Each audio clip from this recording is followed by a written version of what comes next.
Iran और Israel के मामलों में एक नया मोड़ आ गया है। ईरान और इजराइल के बीच एक बार फिर से जंग का माहौल बन गया है। ईरान के अंदर नए राष्ट्रपति के शपथ ग्रहण के समारोह के अंदर ईरान के शपथ ग्रहण से पहले लगभग एक हफ्ते के करीब का समय हो गया है जब ओमान के तेल टैंकर के ऊपर हमला किया गया था ईरानी ड्रोनों के द्वारा।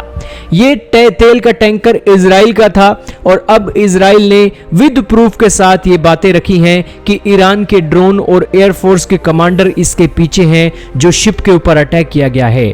इस शिप के ऊपर अटैक होने से 2 लोगों की मौत हो गई है और इस सिचुएशन में इजराइल की डिफेंस मिनिस्ट्री का कहना था कि आज ईरान सिर्फ और सिर्फ 10 हफ्ते दूर है इतना इनफ मटेरियल इकट्ठा करने के लिए कि उससे वो एक न्यूक्लियर बम बना सके।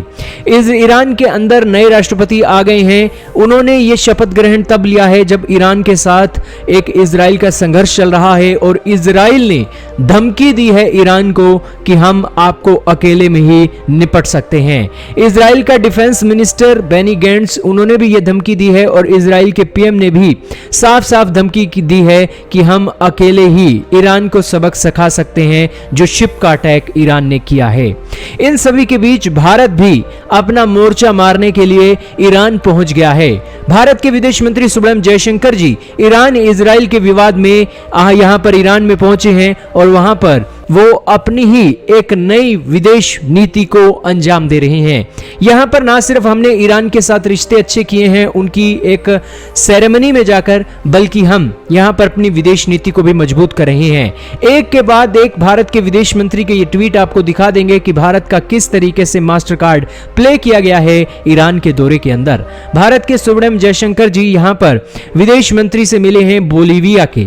इसके अलावा आप देखना शुरू कीजिए, ये कुवैत के फॉरेन मिनिस्टर हैं, उन्हीं से भी वो मिले हैं और यह तस्वीर आपके सामने साझा की गई है 11 घंटे पहले ही। इसी के अलावा ये एक और डेलीगेशन है निकारागुआ का, डेनिस चैंसलर जो कि विदेश मंत्री हैं, उनसे भी वो मिले हैं। इसके अलावा यहां पर आप देखिए ओमान के विदेश मंत्री हैं, उनसे भी वो मिले हैं। ये सारी तस्वीरें दिखाती हैं कि भारत के विदेश मंत्री ने अपना मास्टर कार्ड चल दिया है ईरान के दौरे पर जाते ही। 4 बड़े प्रमुखों से यहां पर बातचीत होना भारत के लिए बहुत बड़ी बात है और भारत यहां पर उनके साथ रिश्ते बेहतर करके भारत की छवि को और मजबूत कर रहा है। जयशंकर जी का ईरान दौरा ईरान के नए राष्ट्रपति के शपथ ग्रहण के बीच एक महत्वपूर्ण भूमिका निभा रहा है। आपका क्या कहना है ईरान के नए राष्ट्रपति के ऊपर कमेंट सेक्शन में जरूर बताइएगा। हालांकि ईरान के नए राष्ट्रपति ने शपथ ग्रहण के अंदर क्या बातें बोली हैं ये भी आपको जानना चाहिए। ईरान के नए राष्ट्रपति का कहना है कि सबसे पहले तो मैं अमेरिका को यह बात कहना चाहूंगा कि हमारे ऊपर जो एक प्रतिबंध लगाए गए हैं ये प्रतिबंध हटाए जाने चाहिए। इब्राहिम रईसी जो कि नए राष्ट्रपति हैं, उन्होंने आधा घंटा भाषण दिया है। आधे घंटे भाषण के अंदर उन्होंने ये एक सैंक्शन हटाए जाने की बातें कही। उन्होंने कहा कि हम ऐसी किसी भी कूटनीतिक योजना का समर्थन करेंगे जिससे ये प्रतिबंध हटाए जाने पर हमें मदद मिले।